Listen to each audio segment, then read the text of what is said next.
Hey, here's another microdose. This one might want to think of a triple dose, a little bit longer than what we typically put out there as a microdose. But I had an opportunity in the last month or so to jump on a podcast and YouTube channel by Michelle Smith entitled Leadership Soundbites. And we took this 30 minutes to break down and go deep into a quote by Dostoevsky, which I really enjoy, from a book called Notes from Underground.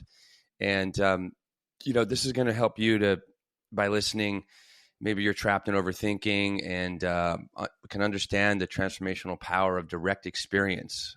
In this conversation, we explore, why the world needs more compassionate fools, if you will, people who take risks, show up imperfectly, and lead with heart and not ego. So enjoy, everybody, and leave a comment down below. Let us know what you think. Thanks for checking this out and being part of our community. Have a great day. It's like, don't pursue perfection. It is like to be perfect, to sound perfect, to look perfect. Like it's a false pursuit, and it's always going to let you down because the goalpost is always moving. I think excellence, like how can I, through this experience, discover and refine through more excellence?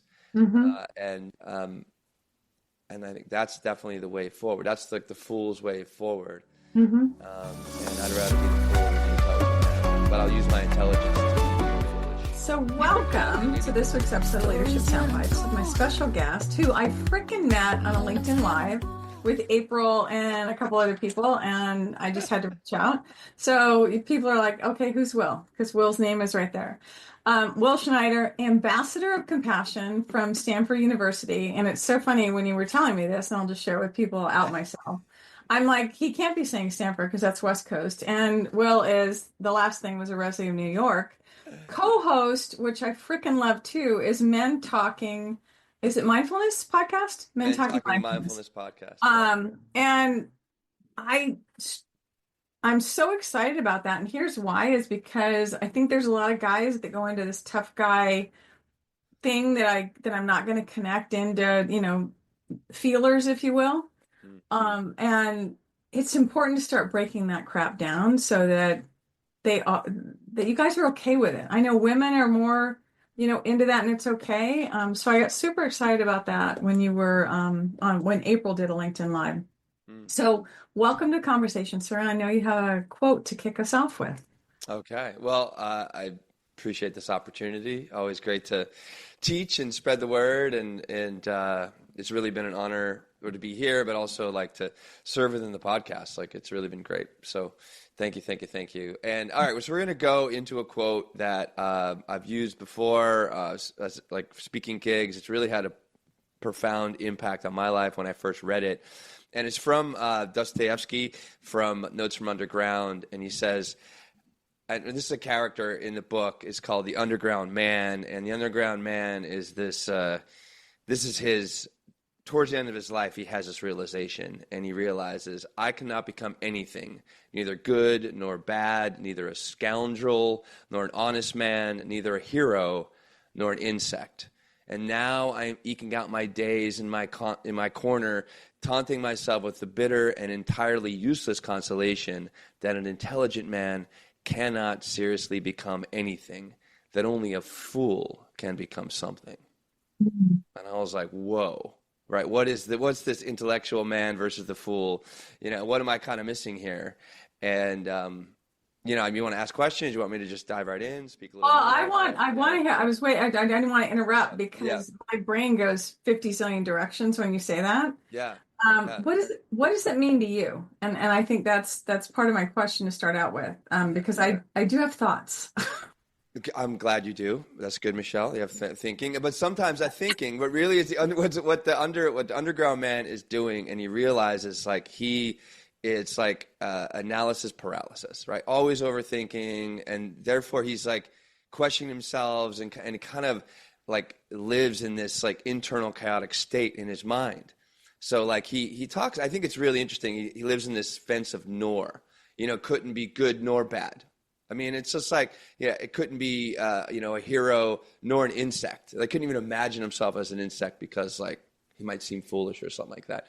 So he's always like waffling, should I do this? Should I do that? And like living, in the would-haves and should-haves or could-haves instead of taking action, having direct experience and learning. And actually, how do we gain knowledge? The only way we actually gain knowledge is through direct experience, right? And the experience doesn't matter. Through failure. Yeah, through failure. Through failure. Yeah, through failure, right? And triumph. You can definitely triumph and be successful and learn from that. We learn a hell of a lot more from failure. Hands down. Of course we do. Of course we. I mean, but it's not even failure, it's feedback. It's like, that's the other F word. Yes. Yeah, right. And I like that F word. I mean, I like the other F word. That is not but feedback is just, it's what we need. Like if you really want to explore your potential, you need to take a risk. You need to put yourself out there, and what really helps us lead, where does risk take place, right? Where does courage come from? From the heart, right? So it's not from the mind. And we get like so trapped in the mind for so many different reasons. But when we begin to like let go, it's like, hey, that's just thinking like that. And understand like the message from the underground man here, like the intelligent man cannot seriously become anything, that only a fool can become something. But what's the fool do? The fool is the one that like takes up the cause. The fool is the one that is willing to like take the risk and try something. The fool is the one that is like looking for results, right? Actually, like real results, instead of just hypothesizing or theorizing or thinking all the time. Well, and I think that so it's interesting because the thing that came to mind when you were talking is that humans tend to have a fear of failure, and it gets reinforced or elevated or made to be more important because of society around us. And then this, what if someone sees it? What is someone going to think? And the thing is it's important. I strongly believe it's important to break out of that mold and be able to just say the stuff. It's like when we bounced off, when we first started here, I'm like, oh my gosh, I'm going to share with people how my brain went through and it couldn't be Stanford. It's got to be something else because you're from, the East Coast and Stanford's on the West Coast. I think that stuff's important, which is why, like with this podcast, I tell people I'll trim the front end of it where, we may be making noise before it starts, and the back end of it because I can't find the stop recording button, right? Fast enough. But we don't do the middle because I think it's important to realize that we're humans in the human experience, and we have stumbles, missteps, faux pas, whatever it may be, and we pick ourselves up and we learn from it, and that's okay. Well, it should be the norm. Yes. It's not even about being okay. It should be the norm. It's the only way that we grow as human beings is through direct experience, is through trying, is through, it's not even failure, just like trying and trying and doing. And what happens when you keep showing up for a particular thing, you keep putting yourself out there, you keep like just trying. Like, my first few years of podcasts, I go back and I cringe. But like if I never started, I would never be 5 years down the road with having like a top 1.5% global podcast, because like I've taken those steps and just trying. And then what do? I refine, I get better, I go back and I listen. I still cringe sometimes, but I'm just like refining. And it's like just like anything that you want to do, anything you want to be great at requires direct experience, but like honest self-reflection, but not beating yourself up. Right. That's why the compassion part is key to direct experience. So instead of, saying, oh, I sounded so stupid, and it being about the external validation, it's being about everybody else. And if you're trying to live up to everyone else's expectations, like the goalpost is always moving. So you're never going to be able to even know, half the time you don't even know those expectations, in all honesty. Yeah. Okay. Great. We make stuff up. And a lot of times when you look at it, people relate more to real because they can see themselves in that real. Yeah, we might aspire to be the curated reality, whatever, but that's not reality. Right. No. Yeah. It's like that, like what you said is very important too. It's like the authentic experience, like being truly yourself, right? This is a heart-led life. I think there's a big distinction between like the mind-led and I think it's the mind is always transactional, give and take. It's always like, deciphering, defining, just kind of separating things, which is important. I mean, the mind and the heart is part of the human experience. But if we're still always locked in our mind, then we're never going to get on the inside. Like for that internal validation, like the implicit experience of things. And that's the only way we grow, the only way we learn. And from that that intrinsic or implicit experience, right, in order to get there, there's a certain amount of like, fuck it, like I'm just going to try it, which calls forth our authenticity, right, which is the highest ranking energy that you can possibly experience from another person. So it's just like, so you have this like, this frequency that goes out when you're just like, fuck it, I don't care, I'm just doing this. Like I'm just waiting, I'm here talking to you, right, in this way, because I've learned that the more that I just listen to like the internal compass, right? And we have a goal here. We want to help people unlock. We want to help people like free themselves, and live a more holistic and loving life. And what happens when they do that? They feel better. People around them feel better. The results are better. Their creativity goes up, right? Their relationships begin to change, right? They start to become, they begin to grow as a person. Their company grows, their family grows, the opportunities come forth. And it's all from, being authentic, forgetting about like what the crowd like and what everybody thinking and saying. Like I would be locked up. I mean, I wouldn't have left Scranton. I wouldn't have, like, if I was so worried about what everyone felt. And I see a lot of my family and a lot of my friends back home, they're still living with that, like, oh, what would they think? What happens if I did that or said this? And it's just like, well, who cares? Well, the thing, and the other part too is let people know is that no matter what you do, you're not going to appeal to everyone. Why even try? So you might as well appeal to yourself. Exactly. And then your people will find you. Yeah, thank you. Exactly. I mean, again, that energy of authenticity, it's like what your vibe attracts your tribe, right? Like, so you putting that vibe out there and all of a sudden it's like, oh, wow.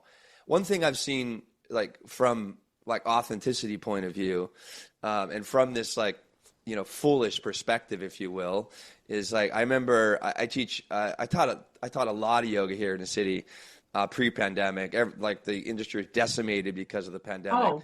But it's fine. It is what it is, But I learned by showing up like 8-10 times a week teaching class. Like I'm teaching in front of and New York is no small place. So I have like 20, 30, 50, 60 people in my class.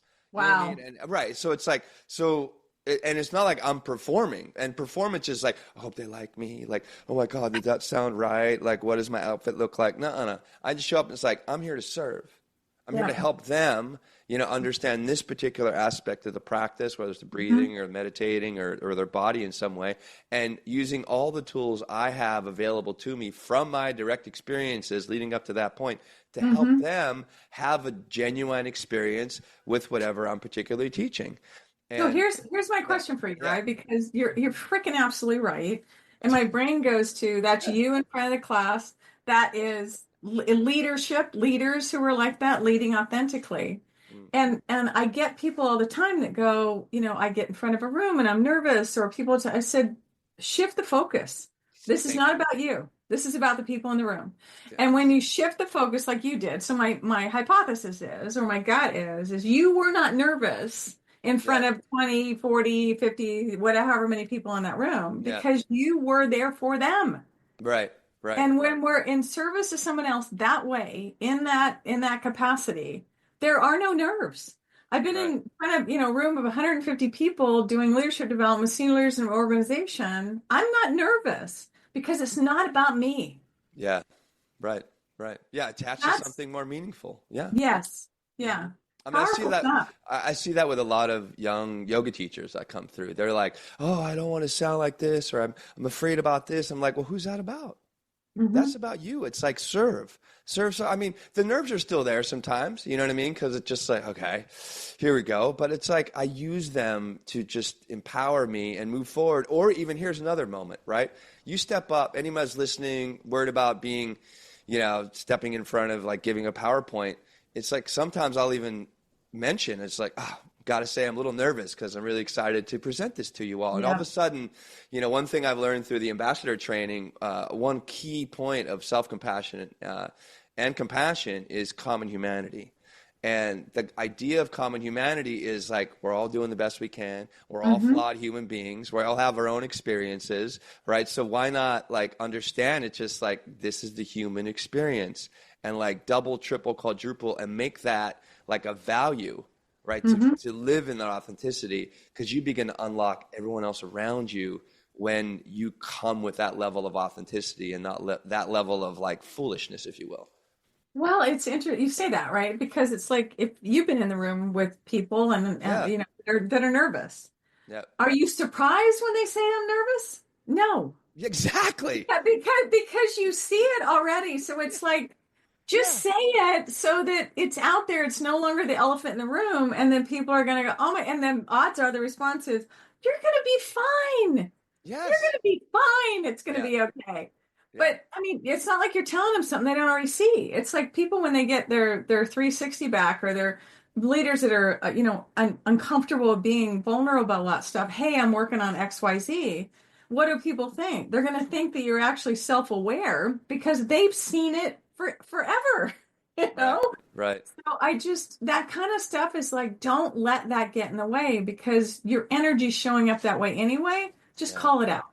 Yeah. Yeah. And it takes practice and awareness. Like, because if you're, we're having this conversation like kind of higher level because we've unlocked enough that we realize the value of just really showing up, being honest, being authentic, trying, not giving a shit.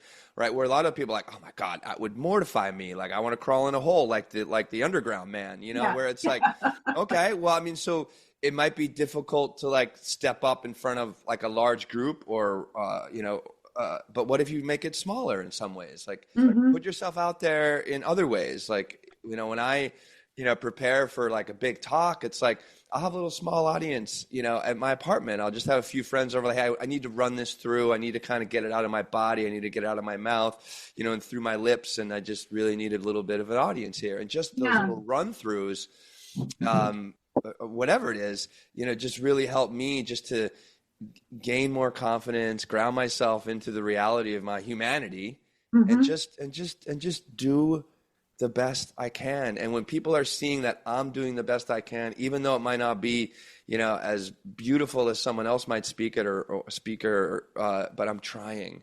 And again, that common humanity, people experience that. It's like, well, at least that's an authentic human being. And now I can be more authentic and just being here, maybe more relaxed instead of agitated or nervous. Yeah. It's interesting you say that, because one of the things too that's helpful, because what you talked about is I'm going to get it out of here, or whatever, place that I've kept this. People do PowerPoint slides, or maybe you're doing flip chart paper, or maybe you're just talking in front of people. Yeah. We need to get to the point where even if you just walked around, I tell people, I said, as you're getting ready in the morning, as you're cooking dinner, as you're cleaning, say it. Whatever this talk, just say it. Read it at first a few times, and then drop the paper. And just go say it to where literally it's natural. It's just coming out natural, because a lot of it is, I think people get wound up because we're so programmed from school. We've got to memorize this report. We've got to get up in front of the room, and we've got, it's like, okay, you don't have to memorize anything, but there's key points that you're going to want to hit. Speak it out loud. Get comfortable with it. Yeah. Yeah. Part of I thought earlier, and you brought it up again, I'm glad you did. It's like, part of the reason the intelligent man becomes such a part of our experience, man and woman, when I say man, I mean everybody, is because that we're rewarded for our intelligence at a very young age. Like you think about like, oh, they're so smart, or like they're so this, there's, and it's just like, oh, I got, and even think of the way sadly, our educational system designed. It's all like, I mean, it's changing because things are radically changing now, but it's all about memorization, or just like, it's all intellectual exercises instead of just trying different things, and letting that being evaluated on our attempt. Whereas like, if, oh, you're a bad student because, you didn't get a grade, and then you begin to feel, experience yourself in a different way. And that's why you begin to get a little bit smaller, and you begin to diminish and eke yourself, taunting yourself in your corner. Whereas and then the opposite is true too. The people that are really smart and get A's, they go out there and are always looking for that. Oh, you're so smart. Oh, that is genius. So they're always, again, and now they screw themselves because now looking for an external validation. So everything is all about am I not smart? Isn't that smart? Look how I look. Am I not smart? Even dress smart and try to sound smart. Whereas, and put themselves in situations with smart people. And it's always just, they never get down to what really matters. It's here in the heart. It's all here. Yeah. So. It's interesting you say that because it's about you're chasing that next thing, and Sean Aker talks about happiness advantage. Yeah. When you do that and it's about external rewards, your brain never gets to the cognitive horizon. It never gets there because it keeps moving the goalpost. So right. The same thing happened. People that I coach, it's like when you were talking faces of people I coach in situations that high achievers and are never satisfied. They're never I'm like, can you just look for a minute and see how far you've come? I mean, could your 18-year-old self do what you're doing right now? Well, no. And I'm like, celebrate that. Yeah. Celebrate that. But it's it's never enough. And when we're never enough, you're like a hamster on the wheel. And it's like, so I'm going to run after it. It's going to feel good in this next promotion, the next thing, or not. Right. It's like, just celebrate how far you come. I mean, I'm able here to sit with you, like you were talking about when you first started the podcast. And 4 years ago, this would not have been the case. I would not have reached out and said, hey, Will, do you want to get and we'll record and we'll talk about that? That wouldn't have happened. Right. Yeah. So it's that kind of evolution that we need to celebrate it and say, you know what? I can do what I do now because of what I went through and what I learned, and well done me. Yeah. Yeah, and then thank you for talking about the high achievers, because that's a trap that I get locked into. What's next? What's next? What's next? What's next? But what I'm learning is take a step back and celebrate my wins for the month, for the week. You know what I mean? Even if they're small wins, I got to the gym a bunch of times, or I made these phone calls, or I completed this, and it's and it's but that's what's going to help bring us forward. Even from a more complete point of view, instead of being oh, I'm failing because I haven't accomplished this yet. And it's not, and it's you can't be always chasing tomorrow. Yeah. Everything is in the here and now, and it's just the more that you could use this moment, right, to if you don't have your passion or purpose, go out and find that, because that's going to be your compass going forward. But if you're on passion and purpose, right, then you can use this moment to move you forward, very tactically. I move forward tactically as I can. I have a mastermind I'm a part of. It's just what am I doing today? What am I doing this week? What am I doing this month? What's my 90-day looking like? And then, it's great to be in communion with other people to do that. But if you're also, this is part of the problem too that comes up a lot in the podcast, is people are not living on passion and on purpose. So they're always, so the only thing that they really have to chase, right, is the external, which is the raise, the bonus, the promotion, right, which is all about, hey, look at me. Didn't I do a great job in that presentation? Look at me. I'm staying here for 15 hours. I'm really just moving papers around, but I'm just trying to seem like I'm busy and I'm doing something because I love the company, right? And it's all transactional, right? Whereas when you're on purpose, right, and you're doing things, and where does purpose rest? Is in your heart. Passion, it's in your heart, right? And the expression is completely different, and the work is very different too, because it's easier sometimes to go to work and just check a bunch of boxes, right? And I check my boxes with with my entrepreneurial life, because it's of passion and purpose, but it's a different. There's a different metric, if you will, living on passion and purpose instead of just punching the clock. And I'm sorry, I don't mean to diminish people that are 9 to 5 at all, but there's a lot of people that are part of problems. A lot of problems we have in society right now are because people are just trying to get a paycheck instead of trying to live on purpose. Big difference. Well, and there, you can do both. Yeah. Oh, absolutely. Yeah. I mean, it's one of those things of, and I think the important thing is people may go in and I'm just going to make stuff up right now because that's what I do sometimes, but I fully call myself out for it. Right. Being authentic. Yeah. I'm just going to make it But it's one of those things is like maybe you're working a job that's not your ultimate career job. Maybe you don't love what you're doing. Maybe it is to put food on the table. Yeah. But the Yeah. thing is, when we ask ourselves, what in this that I'm doing that I actually enjoy doing? Right. What Yes. aspect of it is so that you can connect to something else. Because Right. otherwise, to your point earlier, we're going to look at all the crap as to why this is the worst place to spend X number of hours a day or a week. Right. But Yeah. if I go in and go, you know what? Yeah, it's not my dream job, but hey, I'm getting a paycheck, I'm putting food on the table. And I actually like a lot of the people I work with. Yeah. So I get to hang out with people, even though it's not my dream job. I get to hang out with people that I kind of like hanging out with. Yeah. What? Well, that's great. Yeah. Find that stuff because otherwise we're always going, well, it's not that and it's not that. No, it's not. But what is it? Yeah. Right. I mean, Because maybe. God, I'm we sorry. Yeah. can connect. Yeah, we can connect to that stuff. Yeah. Um, and maybe my purpose in life is to help people. That's my purpose. And it just came out when someone asked me. And I know that's big, but the beauty of it is it can play out in a number of ways. And what happens in that space is I'm not narrating like, well, they're taking advantage of me, they're whatever. No, I can always connect back to am I helping? Is this helpful to you? Mm. Because if it is, I'm in it. Right. Right. I'm there. Right. So, Right. and we can all do that. Whatever your purpose is, connect to that and figure out what you're doing in front of you. Maybe it's not the ultimate whatever, which, oh, by the way, there really isn't, but maybe it's Yeah. not the ultimate, but there's aspects of it that as long as we look, we will find something that connects to what I'm going to say fills my cup. Yeah. Yeah. Well, one part of that feeling, and you bring up a really good point there. It's like connecting to other human beings, Hmm. right? Like instead of just connecting to, something, I mean, the external more of like, oh, I just want more money. And it's just like, Hmm. they've shown it's like, at a certain level of income, happiness, I think it's like $72,000, probably a little more now because of inflation. Yeah. But like it's like probably about $82,000, $82,000 to $8 million, right? The level of happiness is marginally increases, marginally, right? So it Hmm. doesn't even like, I mean, so it doesn't matter like the money so much. It's like how Hmm. you're filling your time, Hmm.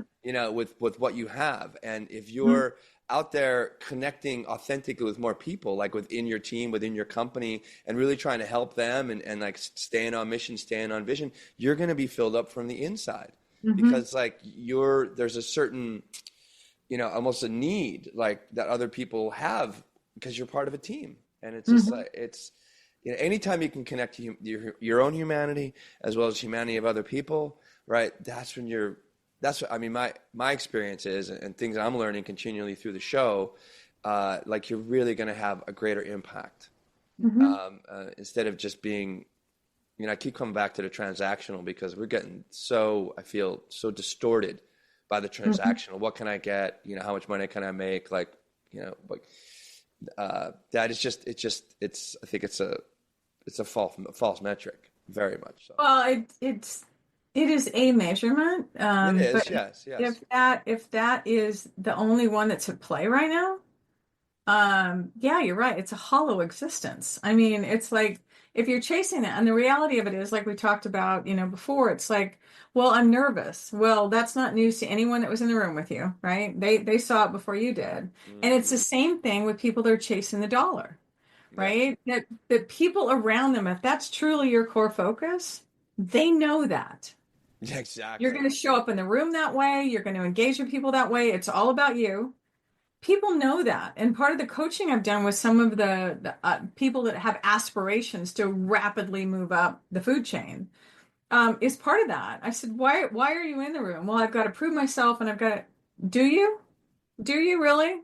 Because if you got invited into the room, you've already earned the right to be in the room. So now Mm-hmm. what do you need to learn? Because you're in the room with the people that you can learn from. But if Mm-hmm. you go in focused on the fact that, well, I've got to look good or I've got to prove that I should be here, how are you going to show up? How are you showing up? Right. How do you present yourself? Right. Exactly. Right. So it's a totally different shift. It's like, if you're in the room, you've earned there's a reason you're there. Just Mm. chill on that. Yeah. Now figure out, what can I learn? Right. How can I help? Because How can I be you of are not here service? to Yeah. impress people. You're here to absorb Hmm. what they have to teach you. Be Right. the sponge. Right. Yeah. And a lot of times I find it's totally reversed. So I've got to demonstrate what I know. Do you? Because you've done something, which is why you got invited to that table in the first place. Yeah. That's another great distinction with this too. It's like being a know-it-all. Hmm. You know what I mean? It's just like, and people like that, like, it's just like, I feel bad for them. Because it's Hmm. all about like, oh, look how intelligent I am. Look how intelligent I sound. Like it's, and they also like kind of hold their nose. They're not even listening. You know what I mean? Which is like, oh God, you talk about an easy way of like of expressing compassion or just adding value to another person just by simply listening to them. But a Hmm. know-it-all is always like, oh, they hold their nose up. It's like, oh, I know everything. This is stupid. Like blah blah blah. And that's literally this is the guy in Dostoevsky's Notes from Underground. Yeah. That's the underground man. Whereas, like, being a learn it all, Hmm. right? And just trying to absorb everything in your moment, but realizing, well, the only way I'm going to learn is through direct experience. So I need to take some sort of action, regardless how nervous I am or whatever. I'm not. It's just like, but on the other side of this experience, I'm going to learn something. We're all going to learn something. Hmm. And I just happen to be the guinea pig right now that needs to put himself out there in order to create this experience for people.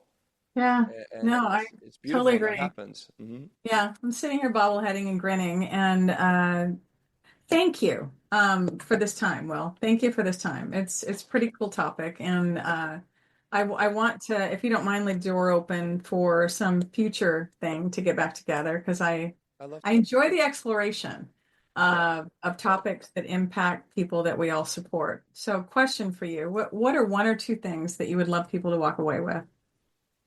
Um, that the fool is the way, and the fool takes the risk, takes up the cause. He's the one that like, puts himself forward, regard and disregarding, the external validation of what people are going to think.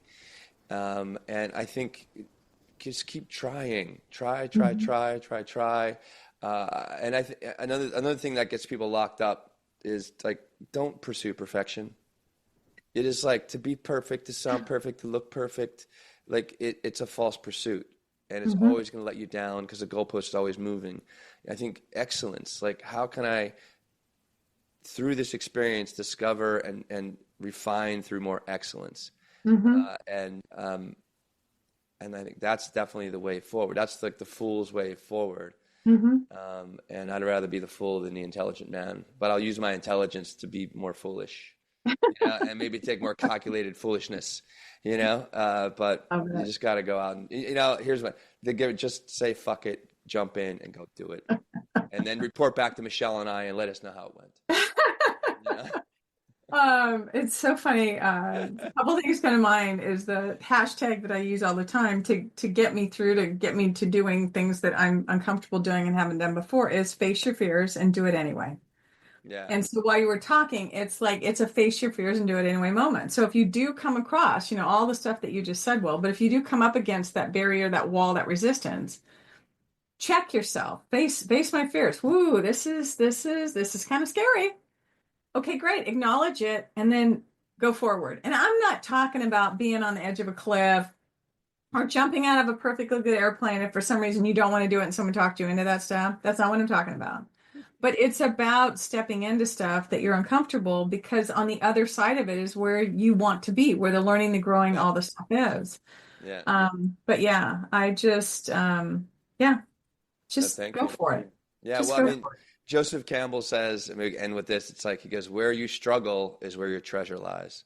it. So in those moments of fear, like those are your best teachers. Those are going to be your most transformative experiences in your life. Those are going to things you're going to remember when you really just dance with that fear, with that anxiety, with that stress, and because there's a great education within feeling that energy, being with it, and working with it, and moving through it and with it, and then see what the results are. I think that Yeah. results orientation is very critical part of this conversation. Like work Mhm. for results, and then, call someone like Michelle and be like, I want to talk about the results. Let's sift through them. You know, because you can find all these, like, there's gems and jewels in Yeah. those experiences, but it takes, you know, sometimes like a coach like yourself, you know, to take a step back and like, hey, let's learn what from this experience we had. And if you're not Yeah. giving yourself experiences, you're always going to take yourself back and eking yourself in your corner, taunting yourself with the bitter and entirely useless consolation that an intelligent man cannot seriously become anything. That only a fool can Mic deceive drop. There's your mic drop moment. I love that. himself. Right. Thank you. Thank you. Thank you. Thank Thank you, you. Michelle. This has been, I really Yeah, appreciate this it's opportunity. yeah, it's been a blast. So this is Leadership Sound Bites. Please like, share, subscribe. Until next time, from Will and Michelle, have a freaking awesome day. Thank you. Okay. Stories that untold, moments feeling bold. Hey, welcome to a little double, maybe even a triple microdose, if you will. Recently, hey, this is Will Schneider. I did an episode on this podcast, this a YouTube channel called Leadership Soundbites with Michelle Smith, and we dove deep into a quote by Dostoevsky and mining out the information about what it really takes to be the fool and why the fool and falling and being more of the fool, what that all means. Will kind of get you out of the overthinking and give you more of a transformational power of direct experience.